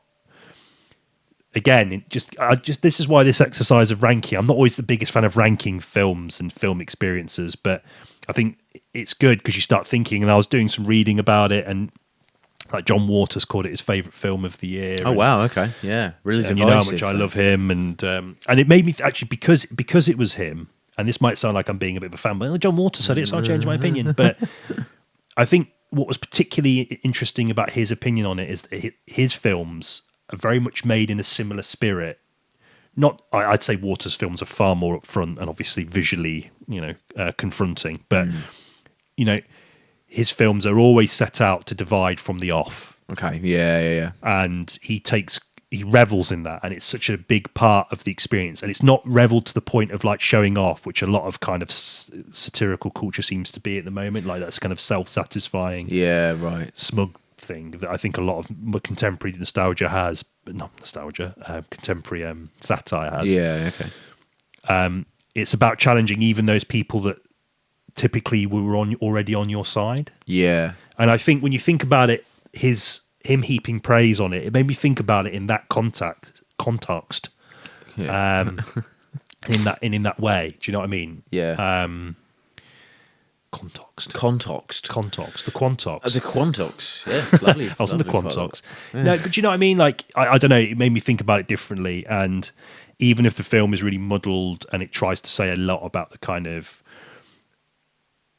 how weird and scary lockdown was and how isolating it was and how it left people susceptible to the kind of to conspiracy and all that kind of stuff, and how it turned people against each other because some people were following the rules, other people weren't. And also the Black Lives Matter stuff was also in there. Yeah. So there's a lot going on in that film, and I think it drew a lot of criticism for it, particularly the inclusion of the latter. Yeah, okay. But when I think about it in that context of a film, it does capture that feeling of just uncertainty really, really well. And my feeling of it is kind of very similar to the feeling I feel when I'm sat on the internet for too long. That feeling of just hopelessness, and I can sort of identify why I feel hopeless, but I'm not sure where to go with it. Okay, yeah. And the film captures that. Yeah. And it's funny, we spoke about Verhoeven, but it made me think about him in the sense, again, with like Showgirls or RoboCop. It's like, obviously, Verhoeven's satirical intentions are much more astute, but I think it's about how do you take a feeling and embed it in a narrative in a meaningful way. It's by being as close as you can to whatever generates that feeling in the first place. Yeah, okay. Yeah. And I think Astor's done that. He's made a film that is very confronting. It just plays out. And I think the lack of, it doesn't seem to be kind of too concerned with having a fixed ideological perspective, which I think again drew criticism. Yeah. Weirdly, I kind of criticise Alex Garland for that, but in the I was context, just thinking Civil War did that. Yeah. And also, Warfare. Although you could argue that's probably got a much more kind of pro-military viewpoint than Civil War did, for obvious reasons. But Astor, I don't know, I feel like he distills that feeling a lot better because he just kind of lets it all play out. Okay. Yeah, I don't know. My appreciation for that film is, I'm still reserving whether I would say it was a great movie until I rewatch it again. I think COVID is so fresh in everyone's minds, and everyone's stories about it and about lockdown and what they got up to in the first one is so in your mind still. It's like really recent history.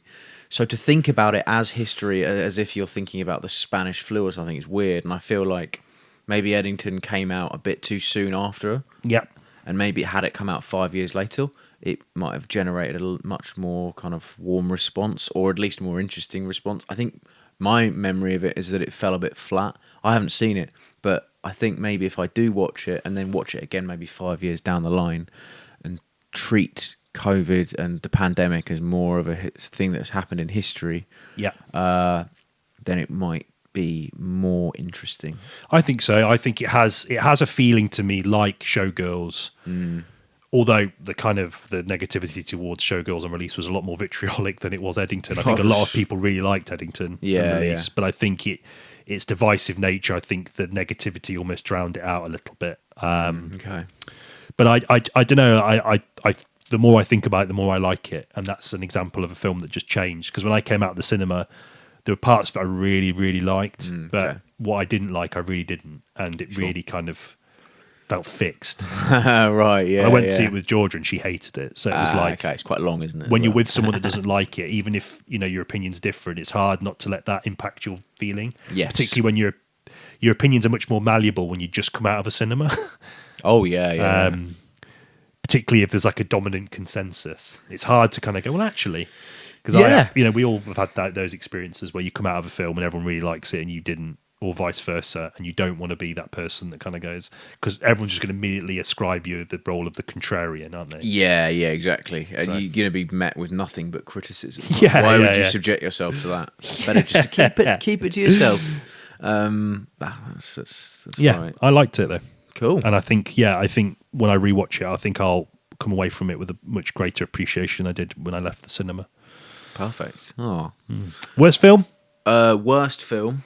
I know it's always a bit. I've got a few. Twatty. I think doing this, but I also quite enjoy it. Ultimately, I think it's going to the Altoknights for me. Altoknights. Yeah. Worst film of 2025. Yeah, just because of how lackluster and lazy it was. Yep. Fair enough. Because at least because the other two films I got on here are Minecraft and Jurassic World. I think with those two, I'm very, very much just not the audience for it. I don't think my opinion on those is as valid as my distaste for the Altoknights, which in theory could have been quite an interesting film. I think it's just borrowing far too heavily from much better films, and it's using talent that has, De Niro, whose body thrived of work in that genre, completely. right? Yeah. And I think it was just throwbacky to the point of being quite sickening. Yeah. And just lazy, lazy writing and boring and just too it was it's just going to be forgotten. And I think for that reason, mediocrity is sort of the worst crime in film, I think. Yeah, exactly. So that's why I'm giving it to Altoknights. What about you? I just want to say I kind of agree with you. I think the film's biggest problem, not only is it that the fact it's derivative beyond belief. Yeah. The worst thing that happened to that film is that The Irishman came out before it. De Niro should have just left it there. Yeah, I know. The whole time I was just watching it thinking, you did The Irishman, and if you stuck to it and didn't do another gangster film, I think The Irishman would be a better film. Yeah, right. Okay, so it retroactively. Yeah, now you're doing this again. It's like we've sort of just dug you up. Yeah. And we're kind of marionetting you around a very sort of very boring narrative. Sort of like how the fact that Hugh Jackman came back to do Wolverine again after Logan's ending was just so like beautiful. Kind of the same thing, maybe. Yeah, maybe. Apparently, feeling. there's rumours he's going to do another film. Of course Hugh he Jackman is. as Wolverine. For fuck's sake. I just feel like you've got to be resolute about these choices that you make. And if you say you want to retire a character and the reason for it is a really good reason, aka it's been around for too long and it's time to pass the torch on, don't then go back on yourself when you've run out of cash. Yeah. And I'm sure there's complicated reasons why. Yeah, I don't know what Hugh Jackman's financial situation is. No, but I know he's going through a divorce, so... God, I'm really being quite catty towards towards Hugh Jackman, yeah. God, he's playing Robin Hood, isn't he? He is. Yeah. Also divorced. Yeah. Robin Hood, yeah. From the law. Famously divorced. From the law. Cool. Yeah. I kind of agree with you, just staying briefly with this, even though it has nothing to do with what we're talking about. Actually, no, it does, because we're talking about Robert De Niro. I think you're right. I think it's hard not to see the decisions anything more than... Yeah. And I think when you're an actor like Hugh Jackman, again, you're probably all right, aren't you? Yeah. So maybe that means that he's just doing it because he wants to, but... Maybe just misses the character, but again, it's that recapturing doesn't feel like the the best way past to thing. bring it back, though, is it? I mean, Deadpool... I don't know. Yeah. I've never actually seen the film in full. I've seen just clips and just thought, this is kind of like everything that I think is wrong with movie industry in a film. Yeah, no, definitely. I don't know. And speaking of that, that's why Minecraft's my worst film. Okay, yeah, cool. I've said everything that's to be said on it, but it just, I can't. It's a kid's film, so you're right. I think you are right to say that it's not for me. Yeah. But then I also think that's partially not true because there was a guy behind us in his 40s. He was laughing his head off. Actually, yeah, you're right. The audience for Minecraft was very much not very much like the children. game. The game is enjoyed by, and I'm not criticizing people when I say that. And actually, I can see. I don't play the game, but I can see the appeal. And there are plenty of wonderful stories about how that game has had such a positive impact on the lives of people for various different reasons. But it's just the film I thought was just shocking. For so many reasons. I just thought the way it tried to inspire, I said I wouldn't say it, but I'm going to do it. The way it tried to inspire kind of reverence as if we're if it's an Atari Game Gear or something, when it's very much a contemporary product that still exists and people play. I didn't like it had no moral backbone to it at all. Yeah, conflicting. Moral, it's it started out as a fairly interesting mediation on the kind of the importance of maintaining a creative lifestyle even when life around you becomes increasingly grey and sterile, or the idea of colouring outside the lines. Two things which for children I think could be quite an appealing story, given that everything seems to be just pushing us towards sort of career paths and choices that might not, in total opposition to that. But 7 screenwriters. First screenwriter probably had thought, oh, this is interesting, and the 7th one probably had a hitman from Minecraft following him around and thought, well, Jack Black's funny, ha ha. Jack Black's just whoring himself at this point. He's just playing a shitter, more sort of dreadful, tragic version of the wonderful character he played in School of Rock. Oh man! Sort of bouncing around like a turd in a moving train toilet, singing Minecraft songs. Dreadful. It's very rare that I come out of a cinema filled with rage. Yeah. I was just, and again, the bloke behind me enjoyed it, so fair play to him. What do I fucking hell? Jesus. But I just personally couldn't abide it. I can't do it. Nope. Well, Warner Brothers again. Yeah, mixed bag. Yeah. I'm sure when Netflix sort it out, they'll be fine with it. Yes, all looking very positive. Minecraft. I mean, I just remember it being like very big, bright, and colourful, but not in a way that sort of the attention span sort of thing. Like I was very aware of that the whole time. That the idea that you simply can't sit with a scene for too long. No. Like everything has to cut to this, and this reference, this reference, this reference, this reference. Action scene, humour, funny jokes. That quippy thing, like it's I think it's the apex of that style of writing. Like it's just quips. I didn't expect that to happen. Oh, that's weird. That kind of thing. Like obviously Marvel pioneered that, and it's just got increasingly less funny with each film. and it's a cheap and easy way to write, isn't it? Because you're ticking the humor box. You're probably allowing a bit of exposition along the way. Not that Minecraft's really predisposed to anything other than reminding you that of the property that the film is based on, which I also thought was strange. And I know it's a kids' film, and I know children typically have shorter attention spans than adults, but I think it's even insulting to the intelligence of children, this film. Yeah. To be honest. There you go. Yeah, no. So fuck you, Jack Black. Hugh Jackman. I used to love you. Yeah. I used to really like you. I don't know that I dislike you. But, There you go. that Anaconda film looks wank. Oh, yeah. I'm going to say it now. If it ends up being really good, I'll happily eat a real life anaconda on the Humble show. pie, but that's going to be hard to source, but yeah. Okay. But that's how committed I am. Okay. That's how confident I am I'm not going to like it. Okay, yeah. I have to settle for a rat snake or something. Ooh, that's going to be... Weirdly, I'd rather an anaconda, even though obviously the size is prohibitive. Why? In the way of... what? Eating a rat snake?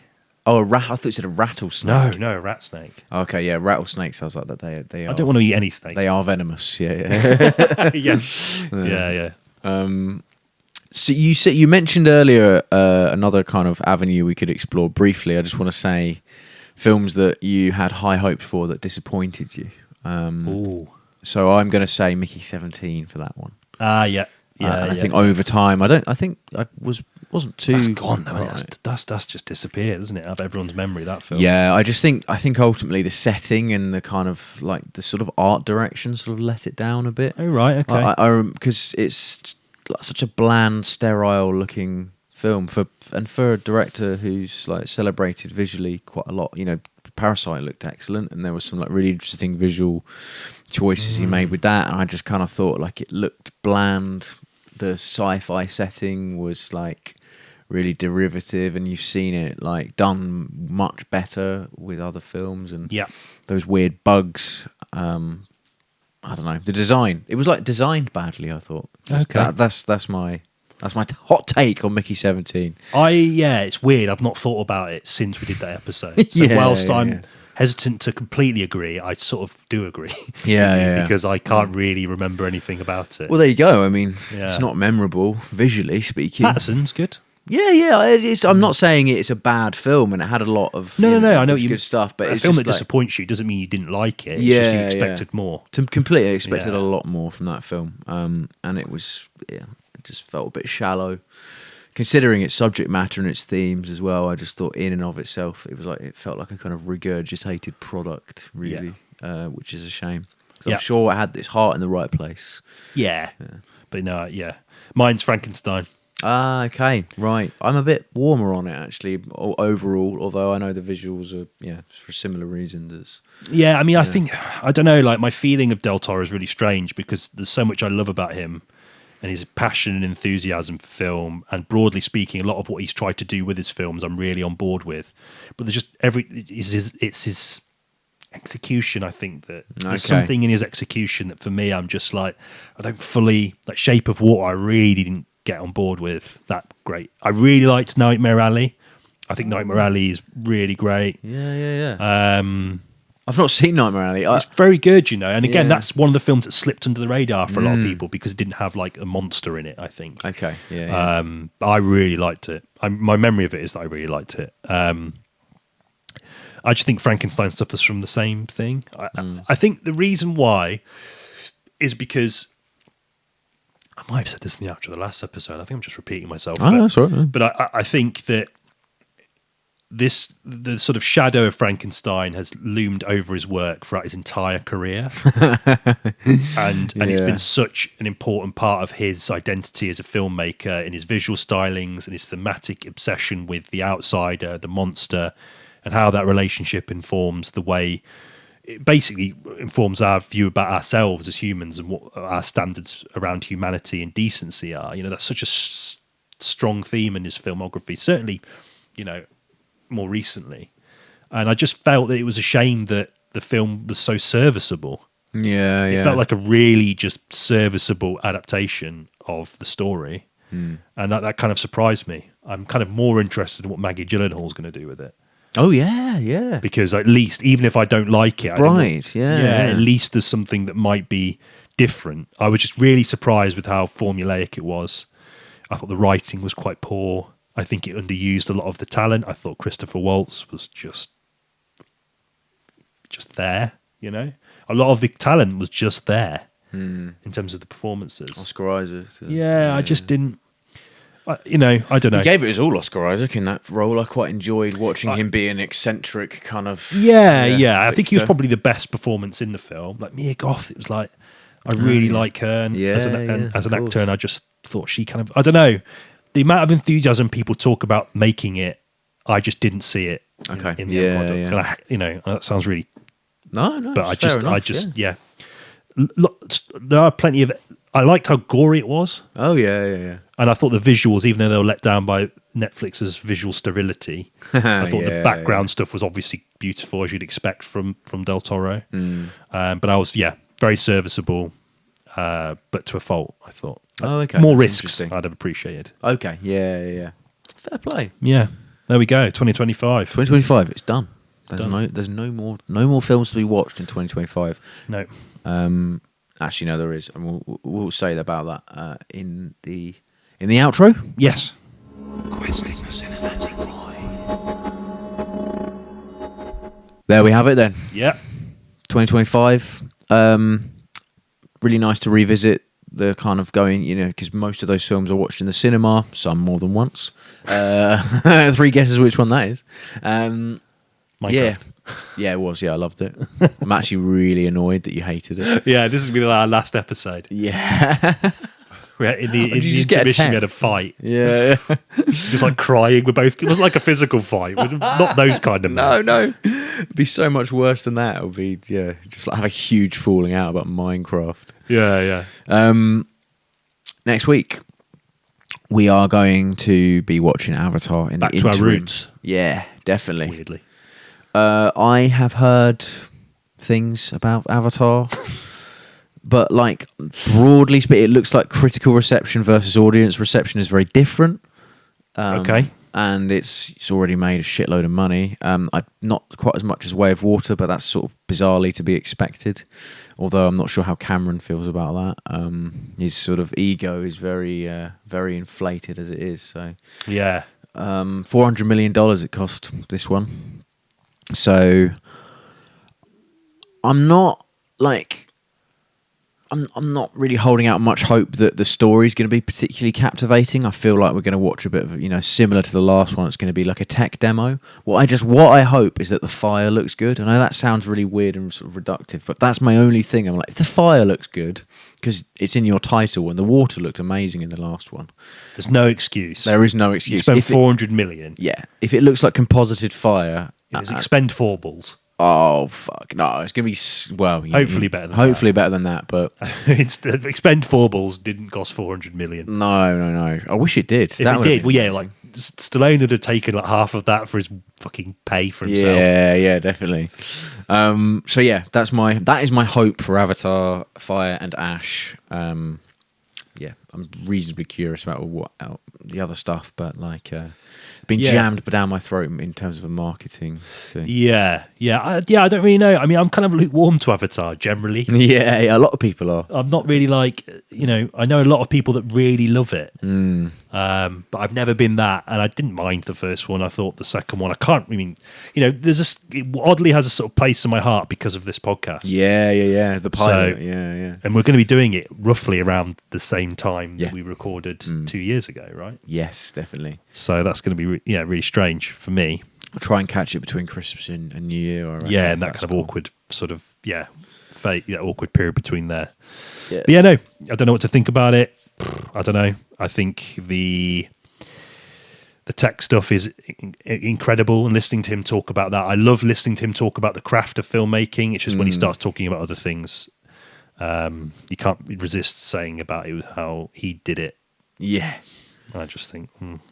Obviously, he's a huge part of the reason why this technology is so...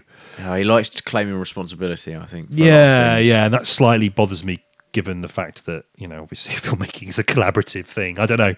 We'll see. yeah. But I don't know what to think about it, but I guess you'll find out what I think about it in a few weeks' time. Nice. Yeah. In the meantime, thank you for getting to the end of the episode. Thank you. Have a lovely Christmas. Yeah. And we will see you probably just before New Year, Yeah. I think. See you then. Bye. Bye.